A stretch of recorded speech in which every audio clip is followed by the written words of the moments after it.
सुप्रभात। मैसेज पाल में BA part 3 Hindi साहित्य बीए पार्ट 3 हिंदी साहित्य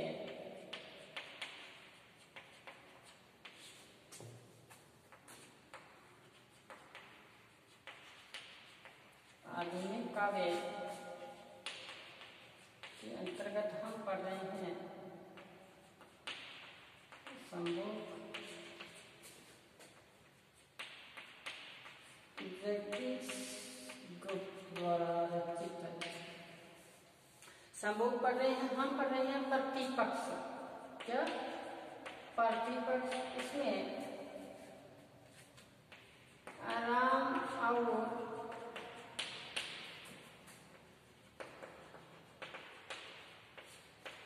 संभोग की वार्तालाप कर रहे हैं। संभोग का वध हो जाता है, शीश से कटा हुआ शीश श्री राम से बातचीत कर रहा है, समता की बात कर रहा है, समानता की बात कर रहा है।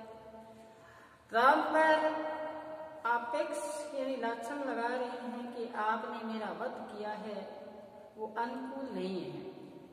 तो क्या बताया? फिर कहते हैं कि आपने जो उदाहरण दिया कि मैंने उनका उद्धार कर दिया, तो कहते हैं उद्धार का नाम दे देते हो और वध कर देते हो, ये सही बात नहीं है। ये कह रहे हैं संभोग जी। तो कहते हैं बस रहा प्रतिपक्ष का वध तुम्हारा इष्ट। कहते हैं आपका जो देह है वो क्या है? वो वध करना ही है। चाहे पक्ष में आया निशाचर, आपके पक्ष में अगर रक्षवर्ती का व्यक्ति आ गया, वो भी शिष्ट बन जाता है, उसको आप शिष्ट बना देते हो जो पापी है। और आप कहते हो मैं तो क्या हूँ, पतितों का पावन हूँ, जो पापी हैं उनका उदारक हूँ। तो ये उदाहरण दिया कि जो आपके निशाचर रक्षवर्ती की आदत है उनको आप उदार करते हो। कहते विभीषण क्या बताया? वह विभीषण था अगर केवल तुम्हारा भगत क्यों लंका अधिपति मंदोदरी का आसक्त। कहते हैं कि आपके शरण में आया हुआ विभीषण, कहती हो कि मेरा वो भगत था। लेकिन यहाँ संभोग जी कहते हैं, शूद्र मुनि संभोग कहते हैं कि वो तो अपने भ्राता कौन, लंकापति रावण और अपने भाभी मंदोदरी का भी क्या था, उनके साथ भी वो स्नेह करता था, लगाव रखता था। और आप कहते हो वो मेरा भगत था। और फिर क्या कहते हैं, क्यों नहीं एकांत में जपता रहता है नाम। अगर वो आपका भगत होता तो जंगल में जाके, वन में जाके आपका नाम का जाप करता, ऐसा तो नहीं किया उसने। तो क्या कहते हैं, विपक्ष वही आया तुम्हारा काम। विपक्ष में जो भी रहा विपक्ष में जो भी रहता है लेकिन आपकी शरण में आ जाता है, वो आपका शिष्ट बन जाता है, आपका ही मुख्य शिष्य बन जाता है। तो कहते हैं कि जब रावण और आपका युद्ध हुआ, श्री राम का और रावण का युद्ध होता है, तो रामचंद्र जी उनका वध करने में असमर्थता दर्शाते हैं कि बार बार प्रहार करते हैं अपने बाणों से। तो 10 शीश रावण के कट के धरा पर गिरते हैं, फिर अट्टहास करते हुए वापिस जुड़ने लग जाते हैं, हंसते हैं। रामचंद्र जी यह दृश्य देखकर व्याकुल हो जाते हैं, बेचैन हो जाते हैं। तब विभीषण इशारा करता है नदी की ओर। तो जब उनका वध हो जाता है रावण का, तब यहाँ संभोग जी फिर उन पर व्यंग्य करते हुए राम पर कहते हैं कि तुमने ऐसा किया है कि विभीषण के नाम से हे राम अब भी वंचना की गंध आती है। जैसे विभीषण का नाम याद आता है तो अब भी मुझे ऐसे लगती है कि धोखे की गंध आती है। विभीषण के नाम से ही कवि यहाँ जगदीश गुप्त के माध्यम से संभोग कहता है कि मुझे विभीषण नाम आगे आते ही वंचना की गंध आती है, धोखे की गंध आती है। फिर क्या कहते हैं कि ये तो जन जन का क्या हुआ, बंदूक घाटी हुआ, आने वाले समय में भाई भाई पर विश्वास नहीं करेगा। ये ऐसी परंपरा किसने सिद्ध कर दी? ऐसी परंपरा ऐसे विष्णु ने कर दी सिद्ध। घर का बेटी लंका ढाई, ये कहावत सिद्ध कर दी है उसने। आने वाला समय में भाई भाई पर विश्वास नहीं करेगा। ये तो कौन था? विभीषण था, उसने भी ऐसा किया। फिर राम क्या कहते हैं? राम कहते हैं, सुना मैंने जो किया तुमने सभी अपेक्ष, कहते हैं आपने जो भी मेरे पे आरोप लगाए हैं वो बात मैंने सुन ली, लेकिन आपका जो पाप कर्म है, आपने पाप किया है, उस पर लेप लगेगा क्या? पाप क्या किए हैं कि शूद्र होते हुए एक तपस्या की है जो मान्य नहीं है वर्ण व्यवस्था के हिसाब से, कि शूद्र है वो तपस्या नहीं कर सकता। ये कहते हैं कि जो आपने किया है वो क्या आपने पाप है, उस पर क्या लगेगा? आगे क्या बताया? कर्म की जो व्यवस्था सर्वजन स्वीकार, कर्मों की जो व्यवस्था बना रखी है, हमारा क्या कर्म है उसकी जो व्यवस्था है वो मानना है, हर व्यक्ति के लिए उचित है। ये यहाँ बांध दिया है श्री राम ने वर्ण व्यवस्था के कारण। कहते हैं शंभु को कि जो वर्ण व्यवस्था, कर्म की जो व्यवस्था है वो सर्वजन स्वीकार्य मानना उसका किसी व्यक्ति को अनिवार्य है, हर व्यक्ति को अनिवार्य है उस बात को मानना। व्यक्तिगत आधार पर उसका सक्रम निषेध अगर उसका उल्लंघन करता है तो वो उसके लिए क्या होगा? प्रतिषेध, उसके लिए सदैव मनाही रहेगी। अब फिर क्या कहते हैं? एक का हित दूसरे पर अहित बन जाए, दूर कर देना ऐसा श्रेय राजा का न्याय। कहते हैं अगर मान लो एक व्यक्ति को क्या मिले? सुख विजय मिले और दूसरों को उसको प्रताड़ना मिले, तो इससे अच्छा है कि उसका वध ही कर दे। ये कहते हैं श्री रामचंद्र जी। तो कहते हैं राजा का परितोष राज सम्मुख दायित्व, सहज करता स्वामी नहीं स्वामित्व, मैंने किया त्याग सीता का, प्रजा का अर्थ नहीं तो क्या था? अब फिर सवाल जवाब आगे रख देते हैं कौन? रामचंद्र जी शंभु को, कि मैंने क्या किया है, मैंने सीता का क्या किया था? क्या किया था? सीता का त्याग किया था। मैं आप कहते हो प्रतिपक्ष की बात करते हो, आपने सदैव कहते हैं, शंभु कहता है, शंभु क्या कहता है कि मैंने सदैव, शंभु कहता है कि आपने सदैव अपने पक्ष में आए निशाचर का भी सहारा लिया। तो यहाँ पर रामचंद्र जी कहते हैं मैं तो यहाँ पर कर्म की जो व्यवस्था है उसमें उल्लंघन न हो उसका मैं यहाँ पालना करता हूँ, मेरे लिए सभी एक जैसे ही हैं। तो फिर उदाहरण दे दिया, बहुत बड़ा उदाहरण दे दिया श्री राम ने। कहते मैंने सीता का भी परित्याग तो किया था, वो किसके लिए किया था? जनता के लिए। किसके लिए किया था? जनता के लिए। सीता का भी मैंने परित्याग किया था, वो जनता के लिए ही किया था। तो फिर क्या बताते हैं यहाँ पर कहते हैं लोकतंत्र में रहते हुए एक दूसरे का जो अहित बन जाता है, आया है ना कहीं, एक हित का दूसरे अहित बन जाए, दूर कर देना श्रेय है, राज न्याय है। तो इसमें यही बात बताई है कि एक का हित और दूसरे का अहित बन जाए, अर्थात शंभुक अपने हित के लिए तप किया था। शंभुक ने तो जो तप कर रहा था वो किसके लिए कर रहा था? अपने हित के लिए। और रामचंद्र जी कहते हैं ऐसा जो हित दूसरे के लिए अहित बन जाए तो उसका जो सामाजिक व्यवस्था के लिए अहित का ही साबित होता है। श्रेष्ठ राजा न्याय अनुसार अवरोध को दूर करना राजा का फिर क्या बन जाता है? कर्तव्य बन जाता है। बात समझो, शंभुक ने क्या किया? तप किया। वो किसके लिए कर रहे थे? अपने लिए। तो यहाँ पर क्या कहते हैं? ऐसा तप रामचंद्र जी फिर कहते हैं ऐसा तप जो दूसरे के लिए अहित बन जाए और उसको दूर करना कहते हैं राजा का फर्ज है। फिर क्या बताते हैं? प्रत्येक राजा का कर्तव्य है कि जो प्रजा है उसके मध्य सुख शांति सदैव बनी रहे, व्याप्त बनी रहे। अब सुख शांति कहाँ छीनी गई है कि राम के दरबार में जब ब्राह्मण अपने बेटे को लेके आता है और ऊंची ऊंची आवाज में रुदन करता है, पर्दा में ऐसा असंतोष का भाव आ जाता है चारों तरफ से। क्या मच जाता है? हाहाकार मच जाता है कि राजा ही दोषी है। तब यहाँ रामचंद्र जी ने कहा है कि राजा है उसका कर्तव्य है कि प्रजा में सदैव सुख शांति व्याप्त रहे और ऐसी गतिविधि प्रजा के मध्य नहीं हो जिससे विश्वास संतोष में क्या हो? विघ्न पैदा हो। तो यही बात यहाँ पे बताई। आगे राम अपनी पीड़ा का उल्लेख करते कहते हैं सीता का भी परित्याग किया था। ये शंभुक को कहते हैं मैंने क्या किया, सीता का भी परित्याग किया था। और परित्याग किया था किस लिए किया था, सिर्फ प्रजा के लिए। प्रजा ने कहा था सीता के लिए, ऐसा लाछन लगाया तभी तो मैंने सीता का भी परित्याग किया। और क्या बताते हैं कि सिर्फ प्रजा के लिए, प्रजा का मध्य विश्वास बना रहे, प्रजा अपने राजा पर आरोप नहीं लगा सके, प्रतिपक्ष पाती न बने, सीता का त्याग वन में छोड़ दिया मैंने।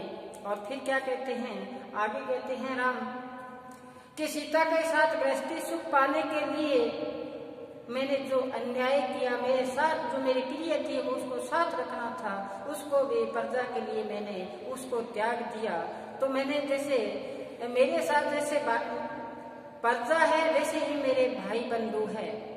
यही बात यहाँ बताइए, राम का प्रजा हितैषी स्वरूप यहाँ व्यक्त हुआ है। तो क्या बताते हैं, गृहस्थी सुख सब व्यर्थ, मेरे लिए सारे जो गृहस्थी सुख थे वो क्या हो गए, व्यर्थ। हम पढ़ रहे हैं पेज नंबर 65 नंबर पेज पे पढ़ रहे हैं, ध्यान देना थोड़ा। तो चलिए आगे क्या बताया इसमें।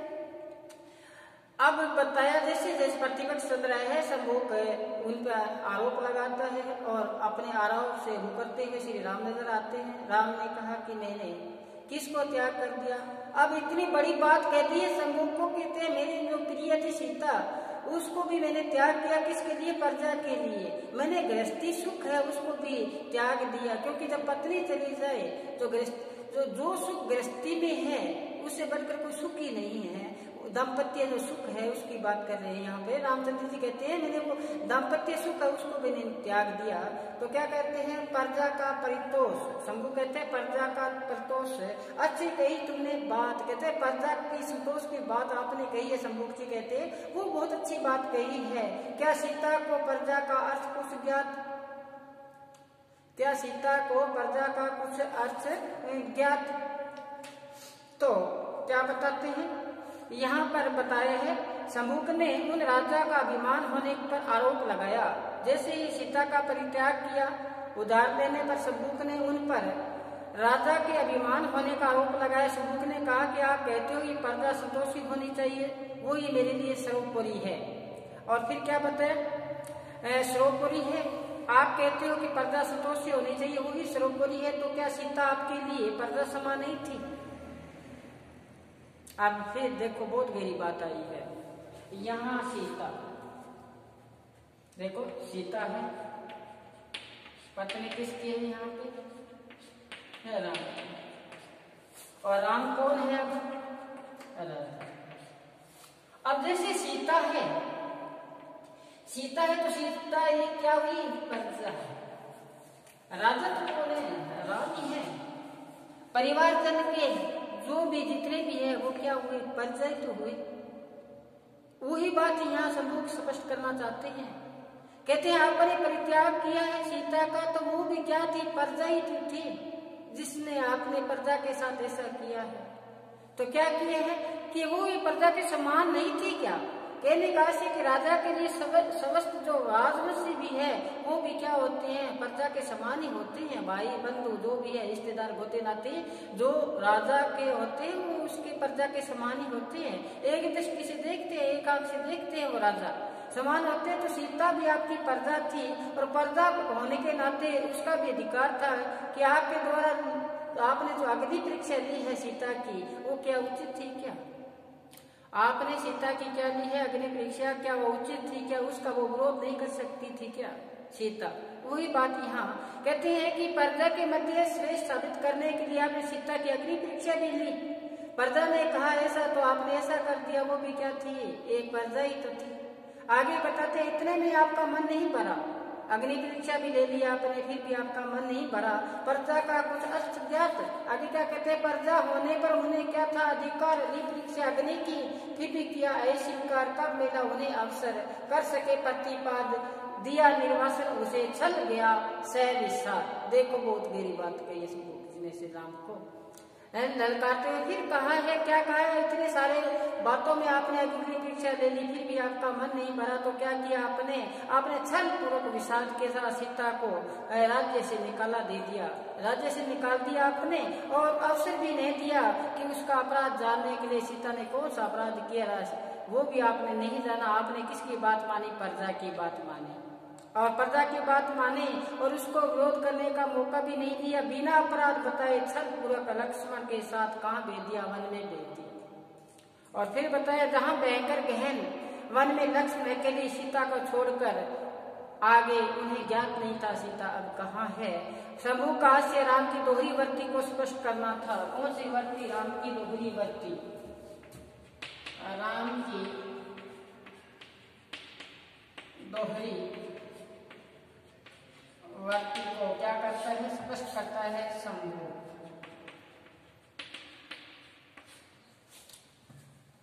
राम की दोहरी वर्ती को यहाँ स्पष्ट करना चाहता है शंभु। क्या कहता है कि आपने बड़ी महानता के कार्य किए, सीता से अग्नि परीक्षा ली, वो भी एक प्रजा थी, और फिर बाद में आपने क्या किया? फिर आपका मन नहीं भरा तो उसको अकेले वन में छोड़ दिया, लक्ष्मण उनको छोड़ आए। तो ऐसा आपकी दोहरी नीति है। आप प्रजा को खुशहाल रखने को ही सर्वश्रेय मानते हैं। सीता का जीवन जो अपार दुख झेला है उस पर आपने ध्यान नहीं दिया। तो फिर क्या कहते हैं आगे कि भूमि पुत्र हुए हे राम तो परिणीत। कहते हैं भूमि पुत्री से यानी सीता से आप क्या हुए थे? आप उनके साथ परिणीत यानी विवाहित हुए थे।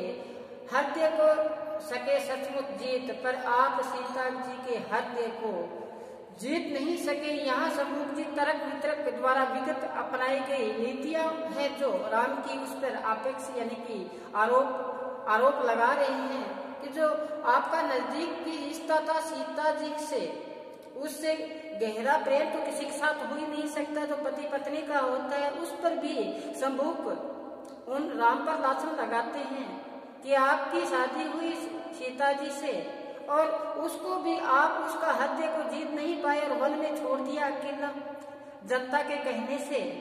और फिर क्या बताए आगे कि स्नेह था तो छोड़ देते तुम राज्य। कहते अगर आपको इतना ही स्नेह था सीता जी से तो आपको राज्य की लालसा न रहती, आप क्या छोड़ देते? राज्य छोड़ देते, लेकिन अपनी पत्नी को नहीं छोड़ते। देखो बहुत गहरी बात कह रहे हैं शंभुक जी। कहते हैं कि आप अपने राज्य को छोड़ सकते थे, पत्नी को छोड़ दिया आपने।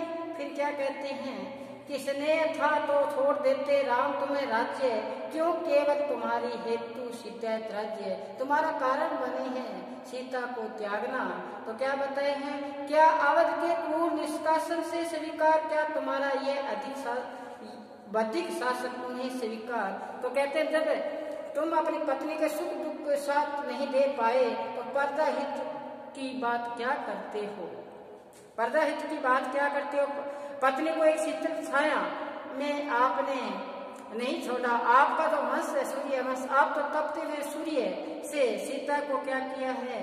आक्रामक या क्रोधित ही कर रहे हो। आपकी यश की कीर्ति तो ऐसा है जैसे तपते हुए सूर्य में कभी आराम नहीं दे सकता, वो तपता ही रहता है। सूर्य जो जलन ही जलन देता है, एक तपत ही तपत तृप्त नहीं कर पाता। यही बात यह शंभुक जी कहते हैं। बस सदा तुम्हारे तपते सूर्य, तुम्हारे शब्द निज पर निदात सूर्य।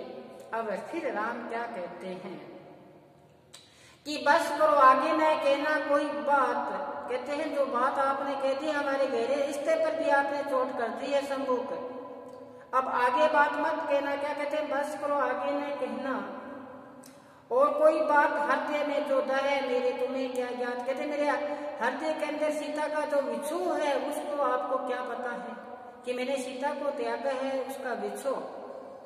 कहते ना अंदर आग लागी रहे धुआं प्रगट ना होए, लागी सो जाना कठिन लगन की पीर, बाहर गाव दिखे नहीं रोम रोम में पीर। तो कहते हैं कि मेरे हृदय के अंदर जो दाह है अग्नि लगी हुई है, तुम्हें ज्ञात नहीं है। तो कहते हैं कि अब आगे देखो बहुत बड़ी बात कही है, मूर्ति सीता की रहेगी यज्ञ में संकर्ष और एक पत्नी वर्ष सदा मेरे रहेगा आदर्श। फिर बता दिया शंभू को। कहते हैं कि यहाँ पर बात क्या कही है कि मेरे अंदर अग्नि की जो पीड़ा है उसको क्या पता आपको। तो आगे कहते हैं सीता मेरे लिए दुखी और पीड़ित हूँ, मैं दुख, मुझे शांति नहीं मिली, मैं सीता का ही वियोग में अग्नि में जल रहा हूँ। आगे दुखी मन से राम कहते हैं कि जब हवन होगा, क्या होगा, हवन होगा या किसी पूजा का विधान होगा तो जो पत्नी का स्थान होता है वो सीता मेरी मूर्ति के साथ हमेशा रहेगी। देखो जब हवन होता है पति पत्नी विराजते हैं। अब राम के पास पत्नी तो है नहीं, पत्नी तो वन में है सीता जी। तो कहते हैं वो तो स्थान है जो अब उनका स्थान मैंने निकट नहीं किया, एक मूर्ति का दर्जा दिया है, एक मूर्ति वो मेरे यज्ञ में रहेगी समान। और क्या क्या पूजा विधान पत्नी के स्थान होता है वो सीता की मूर्ति मेरे साथ रहेगी। मेरे लिए एक पत्नी व्रत को निभाना मेरा क्या है, आदर्श है। मैं भी पत्नी व्रत निभा रहा हूँ, अभी तक पत्नी को छोड़ दिया तो क्या, शंभू जी से कह रहे हैं। मेरा मूल्य है सीता का महत्व, अस्तित्व को कभी नहीं नकारा मैंने, और सदैव अंतस्थ रहेगी, इसका स्थान कभी कोई ले नहीं सकता। राम कहते हैं शंभू से, कहते हैं जब भी क्या होगा, जब भी पूजा अर्चना होगी, अब पूजा अर्चना में कौन बैठते हैं, जब बैठते हैं पति पत्नी, तो इनका क्या है दम, ये जो हवन होता है उसमें ये विराजते हैं पति और पत्नी। कहते हैं कि पत्नी अब मेरे पास नहीं है, लेकिन वो सदैव मेरे लिए आदर्श रहेगी। और वो जो है कौन, जो यानी कि मेरी पत्नी है उसकी मैं मूर्ति बनाऊंगा और मूर्ति को मैं सदैव पूजता रहूंगा। ये बात कही है शंभू के सामने राम ने। क्यों, जब शंभू ने कहा कि आप अपनी पत्नी की नहीं उसको भी त्याग दिया, तब कहते हैं कि बस करो शंभू, आगे न कहना और कोई बात, हृदय में दाह है मेरे क्या है आपको ज्ञात।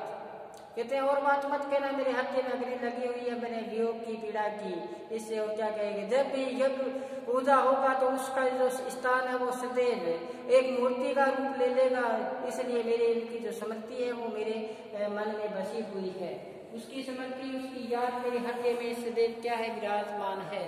आगे क्या कहते हैं देखा, फिर बताया है आगे शंभू कहते हैं धन्य हो आदर्श पालक, आप धन्य हो, आदर्श धन्य है आदर्श, पति पत्नी का त्याग तुमको लगा उत्कर्ष।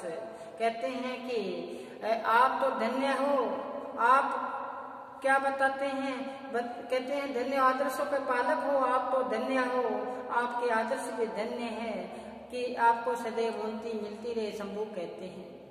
तो क्या बताए हैं कि क्या पत्नी का त्याग तुम्हें लगा उत्कर्ष, ये यज्ञ वेदी पर रहेगा स्थान रिक्त, जब यज्ञ होगा तो आपके साथ जो स्थान पर बैठना था पति पत्नी को वो स्थान शंभू कहते हैं रिक्त ही रहेगा, और वह पड़ी रहेगी वन में आंसू से सिक्त। आपकी पत्नी आपके वियोग में आंसू बहाती हुई वन में अकेली पड़ी है, और कहते हैं भूमिजा की कमी कैसे करेगी पूर्ति, कहती है वो सीता की जो पूर्ति है वो अपनी मूर्ति से पूरी करोगे क्या। और क्या कहते हैं सोने की बनेगी मूर्ति, कहते मिट्टी से फिर सोना बनाना चाहते हो आप, फिर लक्षण लगा दिया, आरोप लगा दिया शंभू ने। कहते हैं कि धन्य हो आदर्श पालक है, आपने बातें कही इसके लिए आपको बहुत बहुत धन्यवाद। आप तो आदर्श हो पालक हो सृष्टि के, आपकी जब यज्ञ होगा हवन होगा पाठ पूजा होगी, जब आप पति पत्नी बैठकर उनके पाठ पूजा में अर्चना करते हैं, जो आपके पत्नी का स्थान है वो तो सदैव रिक्त रहेगा, उस स्थान पर एक मूर्ति होगी, वो भी मिट्टी से क्या बनी, अब सोना बनी है। और आगे क्या बताते हैं देखना कि राशि मन तुम्हारे स्वर्ण का राज्य, भूमि पुत्रों का तुम्हें अधिकार, अब है राज्य, कब सुना प्रतिपक्ष को तुमने सम्मान दिया, निर्वासित किया, वध किया, पक्ष हो तो न क्या करे न्यायालय तुम्हारे मत सदा स्वीकार, बस यही क्या तुम्हारे न्याय का अधिकार। न्याय का अधिकार के बारे में बताया है कि तुम्हारे राजसी मन में सदैव है ना, जो बड़े वर्ण के जो लोग हैं वो ही आपकी रही है सदैव, और जो प्रतिपक्ष में आए हैं उनकी बात आपने कभी सुनी नहीं है, उनको क्या नहीं, आप तो सदैव उनके साथ न्याय किए ही नहीं। तो व्यक्तिगत निर्णय सभी मान्य हो, हर बात क्या ये होगा तुम्हारी नीति का व्यवहार। कहते हैं आपने तो सदैव नीति जो निर्णय किया है वो क्या किया, व्यक्तिगत ही किया है। यह रावण उधर बाली यह संभूक अपने कहना न्याय हुई है चूक विभीषण भी तुम्हारे न्याय का प्रतिपान ज्ञाता त्राता वही मूर्तिमान। अब ये सारे उदाहरण दे दिए, विभीषण का दे दिया, रावण का दे दिया, और कहते हैं जो बात बची थी संभूक मुझे भी आपने मार दिया। तो आगे फिर बोलते क्यों हो तुम्हारे हमारे पक्ष में हनुमान, संभूक तुम कहोगे यही अनुमान मानव की बुद्धि मानव को वर्णीय मनुष्य को निश्चय करेगा मनुष्य करणीय। कहेंगे वाल्मीकि सीता त्याग सत्कर्म या रहेंगे मौन हमको, इसको मान रात अधर्म करेंगे इनका तुम्हारा पुत्र प्रतिकार, तब सफल होगा तुम्हारा वंशगत अधिकार। पाप मेरा या तुम्हारा तभी होगा सिद्ध, तब करेंगे पुत्र सर ही तुम्हारा बुद्ध राम शिवे करके तुम कत्रुत पाप दे रहे हो मुझे अभिशाप। राम को कहते हैं आप मेरे को अभिशाप दे रहे हो। तो शंभू का आगे क्या कहते हैं, कहते हैं सोच लो तुम्हें अभिशाप देता हूँ, अपने पद पर तुम्हें पाप लेता हूँ। बहुत गहरी बात है, सोच लो क्या तुम्हें अभिशाप देता हूँ या अपने मन पर तुम्हें पाप लेता हूँ। ये पेज नंबर 70 नोट करना, पेज नंबर 70। यहाँ आज हम विराम दे रहे हैं, पेज नंबर 70। यहाँ से हम कल यानी 18 तारीख सोमवार से शुरू करेंगे। तब तक आप घर पर रहें, सुरक्षित रहें, पढ़ते रहें। धन्यवाद।